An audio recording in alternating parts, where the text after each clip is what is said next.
Nepal ओभरअलमा pollution सबै ठाउँ उस्तै छैन। काठमाडौँ स्पेसली काठमाडौँ भ्याली चाहिँ नै हो अहिले यो हप्तामा नम्बर 1 वर्ल्डमै सिटीहरूको र्याङ्किङ गर्दाखेरि एयर पोल्युसनमा नम्बर 1 मा र्याङ्क छ। यो भनेको काठमाडौँ एकदम क्लोज स्पेस छ, सानो स्पेस छ र ठुल्ठुलो अग्लो पहाडले घेरेको छ, भ्याली हो। त्यही भएर क्लाइमेटिक सिचुएसनमा यहाँको पोल्युसन भर पर्छ। अरू फराकिलो ठाउँ भयो भने एयर फ्लोले र क्लाइमेटले पनि पोल्युसनलाई अलिक थप घट गर्ने त्यो वातावरण हुन्छ। यहाँ त्यति धेरै भेरिएबिलिटी हुँदैन। त्यही भएर अनि यो क्लोज स्पेसमा जनघनत्व पनि धेरै भयो र क्लोज स्पेसमा ट्रान्सपोर्टेसन खास गरेर स्टेबल पब्लिक ट्रान्सपोर्टेसन नभएको कारणले हरेक घरमा तपाईँको भेहिकल राख्नुपर्ने अवस्था छ। कसैले 4 पाङ्ग्रे राख्नुहुन्छ, कसैले 2 पाङ्ग्रे राख्नुहुन्छ। त्यस बाहेक पनि यो अर्बनाइजेसनले गर्दाखेरि फास्ट ग्रोइङ सिटीको हिसाबले पनि काठमाडौँ भ्यालीमा सबैतिरबाट 77वटै जिल्लाबाट यहाँ आउने, घर सकेसम्म आफ्नै घर बनाउने, बस्ने, नभए पनि यहाँ रोजगारीको लागि आउने र स्टेबल पब्लिक ट्रान्सपोर्ट नभएपछि आफ्नै भेहिकल युज गर्ने। इभन एउटा मान्छेले एउटा कार लिएर जाने, जबकि कारमा 5-7वटा हुन्छ। पब्लिक ट्रान्सपोर्ट युज गर्यो भने मल्टिपल मेनी मान्छे चाहिँ नि मेनी पब्लिक चाहिँ पिपल चाहिँ नि एउटै भेहिकलमा जान्छ। अब जति भेहिकल भयो, जति 2 पाङ्ग्रे 4 पाङ्ग्रे त्यति एक्जस्ट त बढी हुन्छ। सो एक्जस्ट त्यो भेहिकलबाट आउने एक्जस्टबाट यो पोल्युसन बढेको छ मेन एउटा। त्यस्तै निकास नभएको हुनाले घोप्टो परेको छ, स्मल स्पेस छ, चारैतिरबाट वायुमण्डलले घेरेको छ। माथि चाहिँ नि क्लाइमेटिक सिजनमा जस्तै कोल्ड वेदरमा पनि माथि फग धेरै जान्छ अनि त्यही भएर पनि पोल्युसन झन् बढ्छ। हट सिचुएसनमा पनि केही रिएक्सनहरू हुन्छ ग्राउन्ड लेभलमा अनि ओजोन लेयर बढ्छ। ग्राउन्डको ओजोन लेयर जुन कि वायुमण्डल माथि हुनुपर्ने त्यसले पनि पोल्युसन गर्छ। र अर्बनाइजेसनले गर्दाखेरि इन्डस्ट्रीहरू खास गरी ब्रिक फ्याक्ट्रीहरू धेरै भएको छ। भक्तपुरमा हेर्ने हो भने, ललितपुरमा हेर्ने हो भने ब्रिक फ्याक्ट्रीहरू त्यहाँबाट पनि निस्किन्छ पोल्युसनहरू। त्यस्तै तपाईँको अनेक सानोतिनो इन्डस्ट्रीहरू पनि छ, नभए होइन अरू इन्डस्ट्रीहरू पनि छ, त्यहाँबाट निस्किने अनि कम्बसनहरू हुने पोल्युटेन्ट्सहरू छ। र 2 किसिमको एयर पोल्युसन, एउटा इन्डोर एयर पोल्युसन हुन्छ, एउटा आउटडोर भयो। इन्डोर भने घरभित्र पनि हामीले बायोमास फ्युएलहरू बाल्छौँ, त्यो फ्युएलहरू बाहिर पनि हुन्छ, भित्र पनि हुन्छ र एक अर्कासँग एक्सचेन्ज हुन्छ। इन्डोर पोल्युसन आउटडोर पोल्युसनमा भर पर्छ र इन्डोर पोल्युसनलाई प्युरिफाई गर्ने फेरि आउटडोर राम्रो एयर भयो भने प्युरिफाई गर्ने, नभए त आउटडोरको पनि इन्डोरमा आउँछ, झन् टक्सिक हुन्छ। हामीले इलेक्ट्रिसिटी युज गर्छौँ कुकिङको लागि अथवा फोसिल फ्युएल युज गर्छौँ अथवा किरोसिन आयल, पेट्रोलियम आयलहरू युज गर्छौँ, त्यसले पनि हुन्छ। थुप्रै डिभाइसेसहरू युज गर्छौँ हामी, त्यसले पनि निस्किन्छ। सो मेजोरिटीमा भन्ने हो भने 5वटा किसिमको केमिकल्सहरू अथवा ग्यासेसहरूले यो पोल्युसन गराउँछ वायुमण्डलको। एउटा ग्राउन्ड लेभल ओजोन लेयर मैले भने जुन रिएक्सन बायोकेमिकल रिएक्सनले हुन्छ, अक्सिजन O3 भन्छ, जुन माथिल्लो वायुमण्डल अर्थको जसले सूर्यको हार्मफुल रेहरूलाई आउन, पृथ्वीबाट आउन जोगाउँछ, त्यो यहीँ पनि ग्राउन्ड लेभल ओजोन फर्मेसन हुन्छ। त्यसले पनि पोल्युसन र त्यसको हेल्थ हजार्डहरू, हेल्थको रिस्कहरू, हेल्थको डिजिजको रिस्कहरू, डेथको रिस्कहरू बढाउँछ एउटा। अर्को पार्टिकुलेट म्याटर भन्छ। बेसिकली यो हो मोस्ट इम्पोर्टेन्ट। अहिले हेर्ने हो भने पोल्युसनको एयर पोल्युसन जति एयर क्वालिटी इन्डेक्स एउटा छ जुन WHO र युरोपियन अमेरिकन त्यो सोसाइटीहरूले निकालेको छ, त्यसले मेजर गरिन्छ र एयर क्वालिटी इन्डेक्समा अरू पार्टिकुलेट 5वटा त छँदैछ, त्यसमध्ये पार्टिकुलेट म्याटर कति छ त्यो हेर्छ। पार्टिकुलेट म्याटर मोर रिस्की छ हेल्थको लागि। अब पार्टिकुलेट म्याटर भनेको अथवा पार्टिकल म्याटर पोल्युसन भन्छ, त्यो त्यसको साइजमा भर पर्छ र घनत्वमा भर पर्छ। अब साइज भनेको कस्तो हुन्छ भन्दाखेरि 2टामा जेनरली डिभाइड गरेर छ। त थुप्रै हुन्छ, थुप्रै साइजका हुन्छन्, त 2टा त्यो पनि एक्जस्टबाट निस्किन्छ। भेहिकल एक्जस्टबाट, इन्डस्ट्रियल एक्जस्टबाट, फोसिल बर्निङहरूबाट, फरेस्टमा आगो लाग्छ नि, डढेरो लाग्छ नि, तिनीहरूबाट। अनि हामीले कम्बसन गऱ्यौँ केही पनि कुराहरू बाल्यौँ भने पनि त्यहाँबाट पनि निस्किन्छ। त्यही भएर 5वटा किसिमको, एउटा चाहिँ नि ओजोन, ल्यान्ड ओजोन भयो। अर्को चाहिँ नि पार्टिकुलेट पोल्युसन भन्छ, पार्टिकुलेट म्याटेरियल अथवा म्याटर, त्यो भनेको साइज 2टा। एउटा लेस देन 2.5 माइक्रोमिटरको डायमिटर साइज भयो भने अनि त्यो अलिकति बढी रिस्की हुन्छ स्वास्थ्यको दृष्टिकोणले। र अर्को लेस देन 10 PM भन्छ, particulate matter less than 10 micrometre per cubic एमएममा आउँछ। सो पर क्युबिक एमएम भनेको एयरको पर क्युबिक एमएममा कति छ त्यो। सो यो दुईटा हुन्छ। किन यो दुईटा इम्पोर्टेन्ट छ भन्दाखेरि अर्को पनि आउँछ अल्ट्रा पार्टिकुलेट म्याटर भनेको 0.1 माइक्रोको पनि साइज, त्यो पनि आउँछ भेहिकल एक्जस्टरबाट, इन्डस्ट्रियल एक्जस्टरबाट, धेरै ठाउँबाट आउँछ।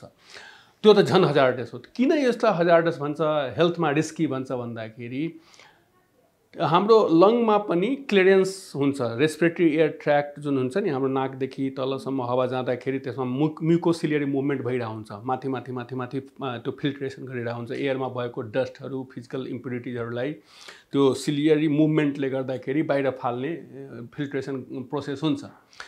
5 माइक्रोमिटरसम्मको उसले गर्न सक्छ, एबिलिटी हुन्छ। तर 5 भन्दा तल जति हुन्छ त्यो तल फोक्सोसम्म जान्छ र लेस देन 2.5 भयो अथवा झन् अल्ट्रा भयो 0.1 भयो भने त त्यो लङलाई पनि त्यो क्रस गरेर तपाईँको ब्लडमा जान्छ, ब्लडबाट अनेक अङ्गहरूमा जान्छ, मुटुमा जान्छ, इभन ब्रेनमा जान्छ, हरेक ठाउँमा जान्छ र त्यसको इफेक्टले तपाईँको खाली रेस्पिरेटरी ट्र्याक्टमा मात्रै होइन कि मुटुमा र ब्रेनमा र अरू पनि कालान्तरमा क्यान्सर गराउने रिस्कहरू पनि हुन्छ।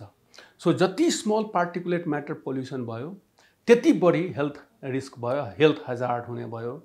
र यसको पनि दुईटा छ, एउटा एक्युट हजार्ड भनेको एक्युट तत्कालै गर्ने असर, अर्को दीर्घकालीन गर्ने असर। तत्कालै गर्ने असर त प्रायः हामी सबैले दिनकै भोगिरहन्छ, हामी जुन आउटडोरमा बढी टाइम बिताउँछौँ। अब त्यसले आँखा पोल्ने, चिलाउने, छालामा एलर्जी कन्डिसन हुने, कहिलेकाहीँ सास फेर्न गाह्रो हुने, कसिएको जस्तो हुने, थ्रोट इरिटेसन हुने, एलर्जी कन्डिसन हुने, यो नर्मल हेल्दी मान्छेलाई पनि भइरहेको हुन्छ किन आउटडोरमा यो सर्ट टर्ममा भयो। अनि 5वटा मैले भने नि त्यो यसमा पार्टिकुलेट म्याटर हो, यिनीहरूको कारणले पनि हुन्छ।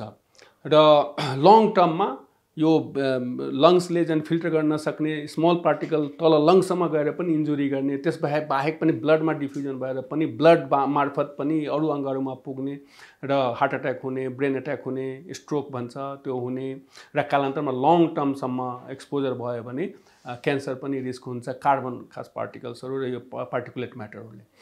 तेस्रो भनेको कार्बन मोनोक्साइड हुन्छ। कार्बन मोनोक्साइडको पनि भेहिकलहरूबाटै, पेट्रोलियम फ्युलहरूबाट, बर्निङबाट अथवा आगो बाल्यो भने पनि त्यो आउँछ। अनि कार्बन मोनोक्साइड हाइली पोइजनस हुन्छ, यो एक्युट पोइजनिङ पनि भएर आउँछ।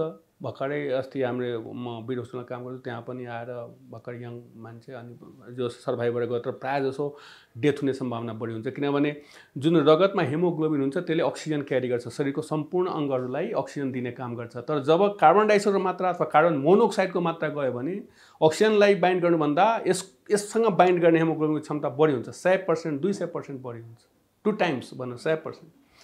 त्यही भएर अक्सिजन बोक्न छोडेर के बोक्छ त कार्बन मोनोक्साइड बोक्छ, कार्बन डाइअक्साइड, जसले गर्दाखेरि सबै अङ्गहरू अक्सिजन नपाएर ड्यामेज हुने सम्भावना हुन्छ, ब्रेन ड्यामेज हुने सम्भावना हुन्छ, तत्कालै पनि डेथ हुन्छ। त्यही भएर तत्कालै ल्याउनु पर्ने कारण चाहिँ एउटा यो हो, त्यो पनि भेहिकल र इन्डस्ट्रियल एक्जस्टरबाट आउँछ। अर्को केही केमिकल्सहरू रिएक्सन भएर यहाँको पोल्युसनले गर्दाखेरि नाइट्रोजन अक्साइड र सल्फर डाइअक्साइडहरूको पनि हुन्छ। सो यो 5वटा मेन पोल्युटेन्ट्सहरू हो एयरमा। सो यसको मैले लङ टर्म इफेक्ट पनि मोरलेस भने अनि सर्ट टर्म इफेक्ट पनि भने, तर मेजर भनेको के भने सबै पब्लिकलाई उत्तिकै असर गर्छ भने छैन। सबैको डिपेन्ड गर्छ उसको हेल्थ स्ट्याटस के छ, उसको एज स्ट्याटस के छ, उसको पहिलाको डिजिज स्ट्याटस के छ, ऊ कतिको हेल्दी छ र कतिको एक्सपोज छ बाहिर। अब के छ भन्दाखेरि हाम्रो काठमाडौँको अहिले हेर्ने भने हिजो त 229 कति थियो एयर क्वालिटी इन्डेक्स, आज 179 जति छ। ललितपुरमा पनि यो भ्यालीमै पनि धेरै छ, बाहिरको हेर्ने हो भने कम छ, तर यो भित्रको चाहिँ एकदमै धेरै छ किनभने पपुलेसन धेरै छ, जनघनत्व धेरै छ, अर्बनाइजेसन धेरै छ, इन्डस्ट्रियलाइजेसन धेरै छ, एक्जस्टहरू इन्डस्ट्रियल एक्जस्टहरू धेरै छ, सबभन्दा बढी भेहिकल एक्जस्ट बढी छ हाम्रोमा, पब्लिक ट्रान्सपोर्ट रोबस्ट नभएको हुनाले। अरू युरोपियन कन्ट्री अरू कहाँ जानुभयो भने इभन इन्डियामा पनि मेजर सिटीहरूमा हुन त दिल्ली सेकेन्ड स्थानमा छ, चाइना पनि कुनै बेला फर्स्ट स्थानमा थियो, अहिले अलिक तल छ, अहिले फर्स्टमा काठमाडौँ, दिल्ली दोस्रोमा छ, तेस्रोमा भियतनामको कुनै एउटा हनोई सिटी छ, त्यसपछि फेरि चाइना नै आउँछ। भनेपछि हाम्रो यो रिजनमा अब फास्ट ग्रोइङ अर्गनाइजेसन, त्यसले गर्दाखेरि need of public transport robust नभएपछि पर्सनल ट्रान्सपोर्ट राख्ने र म्याक्सिमम हामीले इम्प्लोइमेन्टमा होस् या जहाँ होस् होइन जानुपर्ने होइन टाइममा पुग्नुपर्ने, त्यही भएर एउटाले मात्रै क्यारी गर्ने अनि त्यसले धेरै एक्जस्ट निकाल्ने भएपछि हाम्रो यो बढी हुन्छ। अनि बढी भएको कारणले नै हाम्रोमा अब अहिले हेर्ने हो भने हाम्रो बेडको हस्पिटलमा बेडको अकुपेन्सीमा बेडमा भर्ना हुने दर हेर्ने हो भने प्रोबेबली यसले धेरै इफेक्ट गरेको छ रेस्पिरेटरी इलनेसहरूमा। त्यही भएर पहिलादेखि यदि ब्रोङ्कियल आस्थमाको पेसेन्ट छ अथवा दमको सिओपिडी भन्छ त्यसको बिरामी छ भने त्यत्तिकै पनि औषधि खाँदै पनि उसलाई सिकिस्त हुने अलिकति पनि बाहिर निस्क्यो कि त्यो हावा चाहिँ इन्हेल गर्ने बित्तिकै उसको च्याप्ने 81 एक्युट एक्जासर्बेसन भन्छ, क्रोनिक स्टेबल कन्डिसन हुँदै 81 चाहिँ नि लक्षण बढेर आउने, सास फेर्न गाह्रो हुने, छाती कसिएको हुने, घ्यार हुने, अक्सिजन नपुग्ने, त्यो अवस्थाले बिरामी भर्ना हुनुपर्ने र इभन यदि उहाँहरूलाई यदि यस्तै एक्युट चपेटा पऱ्यो भने डेथ पनि हुने सम्भावना धेरै छ। एउटा के प्रक्षेपण गरिएको छ स्टडीले नै देखाएको छ, पार्टिकुलेट म्याटर 2.5 भन्दा मुनिको यदि पर क्युबिक एमएममा नर्मल भनेको 0 to 5 सम्म हो, तर म्याक्सिमम पर्मिसेबल लेभल भनेको युएसए र युरोपहरूमा 12 सम्म थियो, अहिले घटाएको छ उनीहरूले 9 सम्म, WHO को स्ट्यान्डर्ड छ 9 सम्म, जस 10 सम्म भयो भने पर्मिसेबल छ। तर जति बढ्दै गयो हरेक 10 बढ्दै गयो भने 10 बाट अर्को 10 बढ्यो भने 13% बढी यो पपुलेसनमा डेथ रेट बढ्छ। डेथ हुने सम्भावना 13%ले बढ्छ, एनुअल डेथ हुने हो भनेपछि त हेर्नुस् त कति डेथ हो। र खास गरेर पहिलादेखि दमको रोग भइरहेको, पहिलादेखि प्रेसर अथवा मुटुको रोग भइरहेको, पहिलादेखि स्ट्रोकहरूको बिरामी भइरहेको अथवा पहिलादेखि अरू रोगहरू भइरहेको, जीर्ण भएको मान्छेहरूमा अलिकति पनि यो एयर पोल्युसन आउटडोर गयो भने अथवा अलिकति आउटडोर वाकिङ हामीले भनिरहन्छौँ अनि बाहिर वाकिङ गर्दाखेरि झन् थला पर्छ, मान्छे झन् सिरियस हुन्छ, झन् हार्ट अट्याक हुन्छ, झन् एक्युट आस्थमेटिक अट्याक हुन्छ। अब एकातिर डाक्टरले भनेको छ, अर्कोतिर हाम्रो एयर पोल्युसनले गर्दाखेरि उहाँलाई थाहा हुँदैन अनि जान्छ अनि झन् अट्याक हुन्छ। सो त्यो हेर्नुपर्ने हुन्छ। त्यही भएर यो त वेबसाइटमै हुन्छ, प्रतिदिन कति छ त्यो हेरेर मात्रै बाहिर निस्किने हो, नभए भित्रै पनि गर्ने एक्सर्साइजहरू गर्नुपर्ने हुन्छ, नभए झन् त्यो हुन्छ। सो 5-6वटा ग्रुप अफ पपुलेसन बढी रिस्कमा हुन्छ, हेल्दी पर्सन पनि रिस्कमा हुन्छ, तर रोग लागेको एउटा भने सास प्रश्वासको रोग लागेको अथवा मुटु रोग लागेको अथवा ओल्ड एज छ अथवा यङ एज छ, टु एक्सट्रिम एज भर्खरको नवजात शिशु छ अथवा टिनेजसम्म छ र अथवा ओल्ड एज छ भने यिनीहरूमा यो पोल्युसनले एकदमै ब्याड इफेक्ट हुन्छ, रोग पनि लगाउँछ, मृत्यु पनि गराउँछ अलिक बढी अरूभन्दा। प्रेग्नेन्सी छ होइन, प्रेग्नेन्सीमा पनि त्यस्तै हुन्छ। यस्ता अथवा अरू रोगहरू मैले भनिहालेँ, छातीको रोग अथवा सास प्रश्वासको आस्थमा, दमको रोग छ अथवा मुटुको रोग छ, तिनीहरूले एकदमै ध्यान पुर्याउनु पर्ने हुन्छ। र इनडोर पनि हेर्दाखेरि यदि बाहिरको पोल्युसन धेरै छ भने इनडोरलाई झ्याल ढोका बन्द गरेर राख्नुपर्ने हुन्छ, सो द्याट इनडोरमा पनि आउटडोरको पोल्युसन नआओस्। क्लोज डुम्म पारेर पनि राख्यो फेरि इनडोर पोल्युसन बढी हुन्छ, क्लोज गरेर राख्यो र फोसिल्सहरू युज गर्यो अनि दाउरा बाल्यो अथवा किरोसिन मट्टीतेल बालेर खाना बनायो भने झन् हुन्छ। त्यही भएर एकअर्कासँग मिक्स हुने कुन बेला झ्याल ढोका खोल्ने, त्यो बाहिरको आउटडोरको पोल्युसन कस्तो छ त्यसले डिटरमाइन गर्छ। बाहिरको पोल्युसन कम छ भने झ्याल ढोका खोलेर राख्ने, भित्रको झन् इनडोर चाहिँ नि बढी छ भने त बाहिर जान दिनु पर्यो, तर बाहिरकै झन् बढी छ भने खोल्यो भने त्यो पस्छ। त्यही भएर बाहिरको के हुन्छ भन्दाखेरि नेचुरल पनि हो, एयरको फ्लो भयो भने डाइल्युट गर्दै बगाउँदै जान्छ होइन, अथवा पानी सानी पर्यो भने पनि त्यो सेटल डाउन हुन्छ, फिजिकल इम्प्रुभ धेरै। त्यस्तै अब यो काठमाडौँ उपत्यकाको यो बनावटले गर्दाखेरि पनि हामीले धेरै चाहिँ नै अप्ठ्यारो छ। अनि त्यही भएर अब हामीले गर्न सक्ने के भन्दाखेरि हामीले गर्न सक्ने उपाय भनेको सकेसम्म आउटडोर एक्सपोजर घटाउने, नभए के हुन्छ भने त्यसको ग्रेडिङ गरेको छ WHO ले। अब पार्टिकुलेट म्याटर त भइ नै हाल्यो। सो आज काठमाडौँको 179 एयर क्वालिटी इन्डेक्स छ, तर त्यसको मेजर कन्ट्रिब्युटर पार्टिकुलेट म्याटर भनेको छ लेस देन 2.5 को, त्यसमा अलमोस्ट 100 जति छ, 98 जतिको छ भनेपछि 179 छ, त्यसमध्ये भनौँ न मेजोरिटी। सो एकदम डेन्जरस छ, हजार्डस त नभनौँ, हजार्डस चाहिँ यसको ऱ्याङ्किङ गरेको छ। सो आइडियल एयर के भन्दाखेरि 0 देखि 50 सम्म हुनुपर्ने हो। 50 सम्म प्रायःसो हुँदैन। हाम्रोमा त झनै हुँदैन, नेपालमा त कहिले पनि, हामीले काठमाडौँमा खास गरेर हुँदैन। अब 50 देखि 100 सम्म हो भने मोडरेट भन्छ। तर रिस्क पपुलेसनले अलिकति उलाई छाती कसिएको जस्तो, सास फेर्न गाह्रो हुने, थ्रोट इरिटेसन हुने हुन्छ। हेल्दी पर्सनलाई त्यति इफेक्ट गर्दैन। तर 100 देखि 150 सम्म छ भने रिस्क ग्रुप, जस्तै यो मैले भने नि रोग लागेको व्यक्तिहरू, एक्सट्रिम्स अफ एजेज हैन, उहाँहरूमा अलिकति समस्या गर्न सक्छ। दम बढ्ने, खोकी लाग्ने, इभन मुटुमा अप्ठ्यारो हुने, प्रेसर हुने, स्ट्रोक हुने सम्भावना रहन्छ। हुन्छ भन्ने छैन, तर त्यही भएर उहाँहरूले धेरै जसो टाइम बाहिर डुल्नु हुँदैन। त्यस्तो पोल्युसन छ भने सर्ट पिरियडको लागि कुनै काम छ भने जाने, गर्ने, आउने सकेसम्म। अनि सकेसम्म यसमा के छ भन्दाखेरि हामीले अर्डिनरी मास्क जुन लगाउँछौँ नि, यो अर्डिनरी मास्कले पार्टिकुलेट म्याटरलाई फिल्टर गर्दैन। किनभने अर्डिनरी मास्कको साइज चाहिँ नि 3 माइक्रोमिटरको जति हुन्छ, तर पार्टिकुलेट म्याटर 2.5 भन्दा तल छ भने त छिरिहाल्छ, त्यो लङ्समा जान्छ। त्यही भएर यसले 10 माइक्रोसम्म त कभर गर्छ, 5 सम्म गर्छ, तर 5 भन्दा तलको छ भने गर्दैन। त्यही भएर यस्तो बेलामा हामीले N95 मास्क लगाउनु पर्ने हुन्छ बाहिर निस्कियो भने। तर N95 मास्क भनेको महँगो हुन्छ। अब 20, 25, 30, 50 रुपियाँ पहिला त त्यो पनि पाउँदैन, त्यो धेरै महँगो थियो। अब त्यो दिनकै हामीले लगायो भने अब कतिको एफोर्डेबल हुन्छ। त्यही भएर सकेसम्म लामो समयसम्म, यदि एयर पोल्युसन, आउटडोर पोल्युसन धेरै छ भने लामो समयसम्म बाहिर रुमल्नु हुँदैन। रुमलियो भने त्यो इफेक्ट गर्छ रिस्क पपुलेसनले। अब 150 देखि 200 सम्म छ भने रिस्क पपुलेसन झनै कम जानुपर्छ बाहिर, सकेसम्म इन्डोरमा बढी बस्नुपर्ने हुन्छ। र इन्डोरको पनि पोल्युसन वातावरण हेर्नुपर्छ। इन्डोरको पोल्युसन आजभोलि एफोर्डेबल मान्छेहरूको लागि एयर फिल्टरहरू हुन्छ हैन, त्यहाँ घरको भित्रको फिल्टर चाहिँ मेसिन लगाएर फिल्टर एयर प्युरिफिकेसन गर्न सक्छ, तर सबैले सक्दैन त्यो। अनि त त्यो झ्यालढोका खोलेर राख्ने, बाहिरको एयर पोल्युसन कम छ भने झ्यालढोका खोलेर राख्यो भने पनि एयर चाहिँ मिक्सअप हुन्छ। अनि इन्डोर पोल्युसन, र इन्डोरमा पनि धेरै ग्यास बाल्ने, धेरै मट्टी तेल बाल्ने, काठ दाउरा बाल्ने अथवा बाहिरै पनि त्यो बाल्ने गर्नु हुँदैन। बाल्ने चाहिँ एकदमै प्रोहिबिटेड छ। बाल्यो भने एयर पोल्युसन झन् बढ्छ। एक त त्यतिकै एयर पोल्युटेड छ, त्यसमा पनि बाल्न थाल्यो भने त्यो खाल्टो खनेर गाड्ने, वेस्टहरू यदि फाल्ने ठाउँ छैन भने गाडे नै, तर पोल्नु चाहिँ हुँदैन। त्यो रङ प्र्याक्टिस हो हाम्रो पहिलादेखि नै, त्यो गर्नु हुँदैन। अब इन्डोरमा सकेसम्म बस्ने, आउटडोर जानै पर्यो भने सर्ट टाइमको लागि जाने रिस्क पपुलेसन। हेल्दी पपुलेसनले पनि सकेसम्म मास्क लगाएर जाने, उहाँमा पनि अब असर आउन थाल्छ। 200 देखि 300 सम्म छ भने यो त भेरी अनहेल्दी भन्छ। 300 भन्दा बढी छ भने 300 देखि 500 सम्म र्याङ्किङ गरेको छ, त्यो हजार्डस छ। त्यो भनेको त एकदमै अनएक्सेप्टेबल हुन्छ। त्यसमा त कुनै पनि बेला केही पनि हुन सक्छ, मृत्युको चान्स पनि बढी हुन्छ, रोग पनि च्याप्न सक्छ।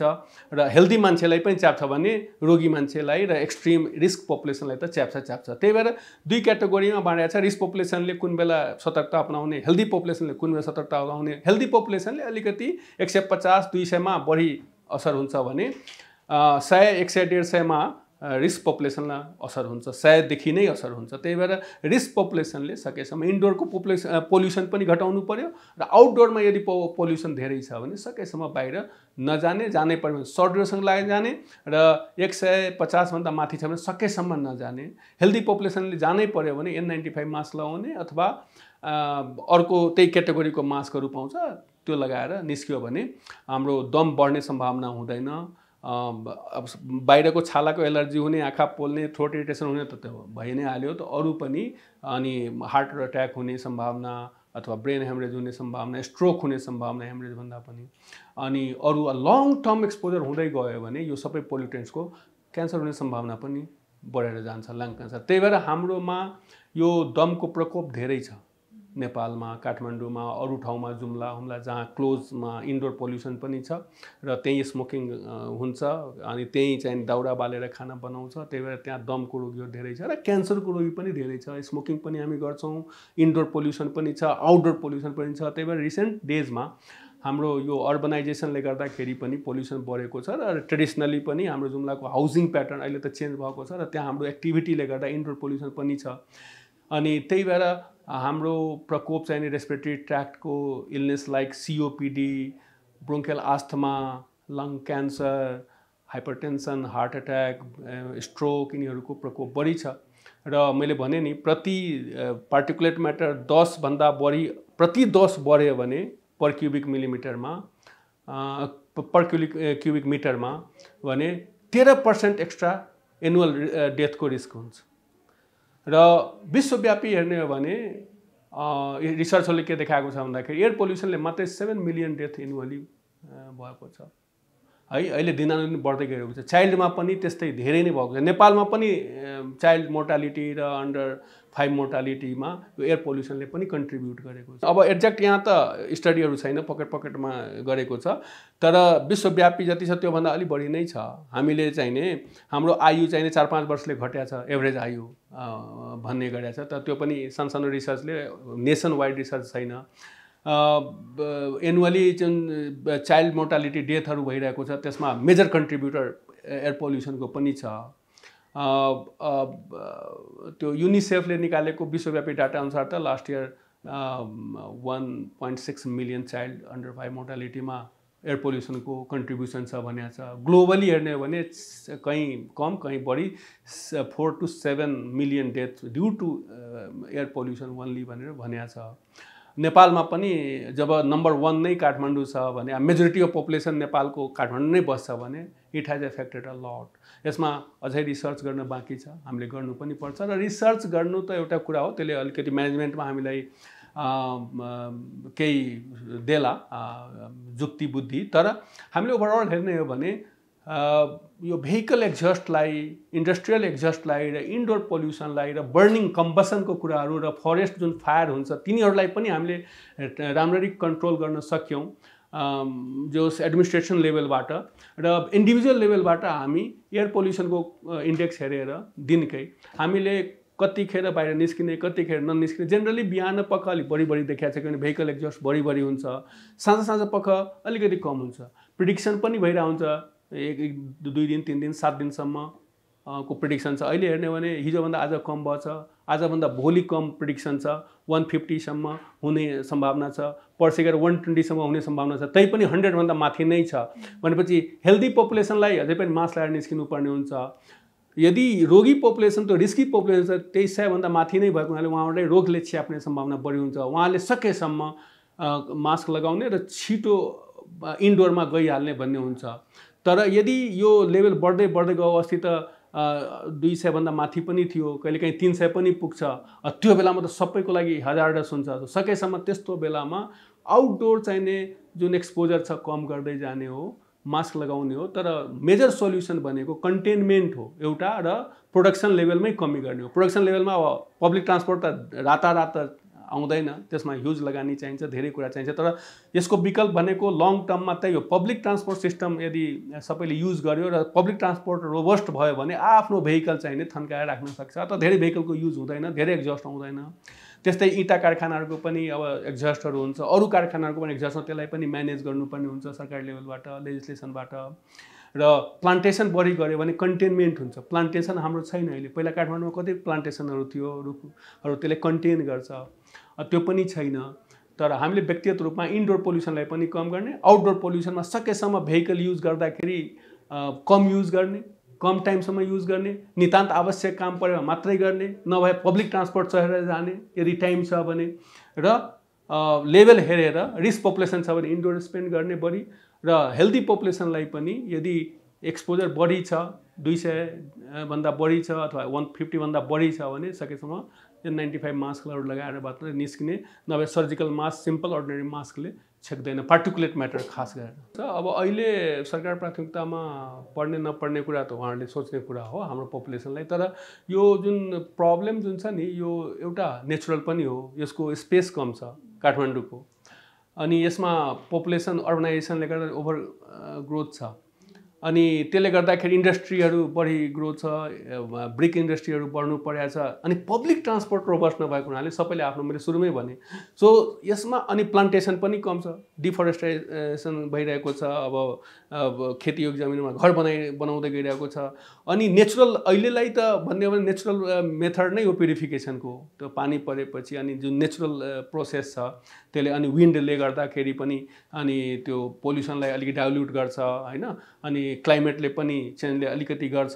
त्यो त डिपेन्डेबल नै हो, त्यो नेचुरल प्रोसेस हो। तर लङ रनमा रिसोर्सेसहरू एलोकेट गरेर पब्लिक ट्रान्सपोर्ट मात्रै रोबस्ट गर्न सक्यो भने भेहिकलको जुन हरेक मान्छे पछि हरेक फ्यामिली पछि जुन भेहिकलको निड छ नि त्यसलाई रोक्न सकिन्छ एउटा कुरा।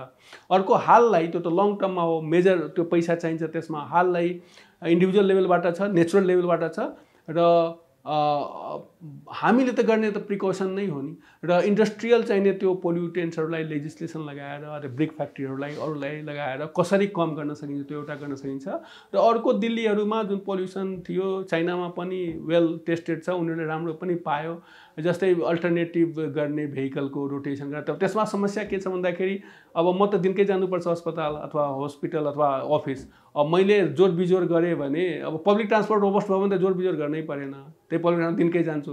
अब एक दिनमा जाने एक दिन नजाने भन्ने हुँदैन, अर्को दिन कोसँग सापट लिने कसकोमा जाने।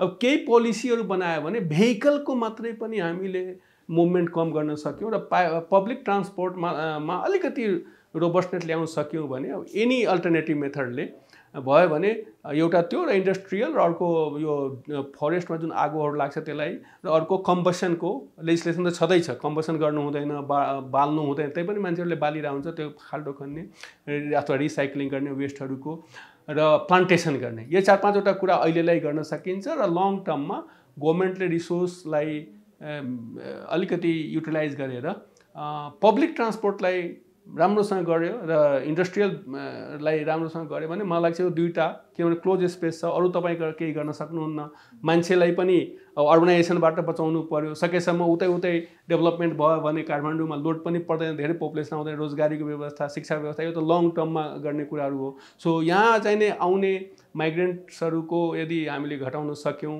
जसले गर्दा भेहिकलमा पनि इन्डस्ट्रियलमा पनि लोड कम हुनसक्छ, एक्जस्ट कम हुनसक्छ, इन्डोर पोल्युसन आउटडोर पोल्युसन सबै त पब्लिककै कारणले हो, म्यानमेड हो। र नेचुरल त अफकोर्स नेचुरलमा त अहिले हामी डिपेन्ड गर्नै पर्छ, तर लङ रनमा केही न केही स्ट्रेटेजी लिएर गभर्मेन्टले यसमा नगरिकन हुँदैन। There are several examples across the world, धेरै सिटीहरूले त्यो ओभरकम पनि गर्यो, नगरेको होइन। चाइनाले पनि बेजिङ कुनै बेला नम्बर 1 थियो, अहिले त त्यस्तो छैन, अहिले कम भएको छ। सो त्यो एक्जाम्पल्सहरू लिएर दिल्ली पनि अलिकति सेकेन्ड र्याङ्कमा छ, तर त्यहाँ पनि राम्रो त पोल्युसनको, तर अरू युरोपियन कन्ट्रीहरूको अरू कन्ट्रीहरूमा, एसियनमा, साउथ वेस्ट एसियनमा अलिकति बढी नै देखिरहेछ ऱ्याङ्किङ हेर्दाखेरि। त उता पनि छ, नहुने होइन, तर there are different measures they have adapted. So यदि हामीले मेन त म त काठमाडौँमा देख्छु स्पेसले गर्दा, जियोग्राफिकल त्यसले गर्दाखेरि एयर पोल्युसन हुने गाडीकै एक्जस्टले बढी हो र इन्डस्ट्रियल एक्जस्ट हो र फरेस्टको बर्निङले हो र इन्डोर पोल्युसन पनि हो र आउटडोर पोल्युसन क्लाइमेटिक सिचुएसनमा पनि डिपेन्ड गर्छ। सो यी कुराहरूलाई म्यानेज गर्नलाई लङ टर्म स्ट्रेटेजी चाहिँ लिनुपर्ने हुन्छ गभर्मेन्टले। यसले सास नलीमा इन्फेक्सन त्यो गर्न सक्छ होइन, लङ्समा गर्न सक्छ होइन, क्यान्सरमा। सो स्मोकिङ भनेको 10% चान्स जेनरली भन्छ, 10 इयर्स कुनै मान्छेले 10 pack years 10 to 20 pack years गऱ्यो भने 10% चान्स हुन्छ। सबै स्मोकरलाई हुन्छ भन्ने छैन, तर स्मोकिङले रिस्क बढाउँछ नि त। अनि रिस्क बढाएपछि के हुन्छ भन्दाखेरि र यो एयर पोल्युसनले पनि त्यो रिस्कमा थप मद्दत गर्छ। त्यही भएर अहिले चाहिने स्मोकर्स छँदैछौँ हामी, स्मोकिङमा पनि हाम्रो प्रिभ्यालेन्स त बढी नै छ, दुनियाँको अरू कन्ट्रीको तुलनामा हाम्रो पनि त्यति कम छैन, हाम्रो पनि स्मोकिङ रेट बढी नै छ र त्यसमा पनि यो एयर पोल्युसनले झन् थप मद्दत गरेको छ र लङ क्यान्सर र अरू क्यान्सरमा पनि यो एयर पोल्युसनले पनि कन्ट्रिब्युट गरेकै छ। होइन सबै कुनै किसिमको सिगरेट भने धुम्रपान हो, सबैले त्यतिकै इफेक्ट गर्छ, हजार्डस हुन्छ, त्यसमा त्यो के फ्यान्सी कुरा मात्रै हो, तर त्यसले रिस्क घटाउँछ भन्ने छैन। सबैको रिस्क उस्तै छ, सबैमा निकोटिन छ। इभेन तपाईँले यदि चुरोट खानु भएको छैन, सेकेन्ड ह्यान्ड स्मोकिङ सुन्नु भएको छ, सेकेन्ड ह्यान्ड स्मोकिङमा पनि रिस्क छ, थर्ड ह्यान्ड स्मोकिङमा पनि रिस्क छ। जस्तै म चुरोट खाइरहेको छु, तपाईँ यहाँ बस्नुभएको छ, तपाईँले पनि रिस्क छ त्यो धुवाँ इन्हेल गरेर। अब हामी तपाईँ दुईजनै गयौँ, थर्ड पर्सन यहाँ आयो यो स्पेसमा, यदि त्यो वातावरणमा त्यो चुरोट खाएको धुवाँ फालेको छ अनि त्यसलाई हामीले इन्हेल गऱ्यौँ भने थर्ड पर्सनलाई पनि रिस्क छ भने त्यो कुनै किसिमको ई सिगरेट ऊ सिगरेटले रिस्क छैन भन्न मिल्दैन।